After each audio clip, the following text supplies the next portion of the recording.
1 януари още остатък от снега и аз ремонтирам. Това е само малка част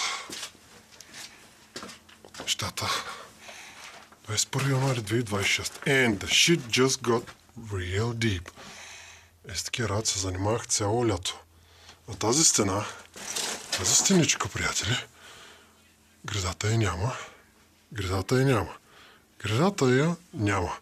В момента се държи на мазилката от другата страна, плюс кирпича. Буквално се държи и няма. Тук гредата я няма. Ето тук някъде. Ето ще прозира от другата страна. И сега ще я презазиждам без да падне. Както вече направих с няколко стени и оцеляха. Тъй като от другата страна в момента са мебелите ни за тази и за другата стая. И няма как да я съборя цялата, защото ще падне върху мебелите. А междувременно и камъните падат.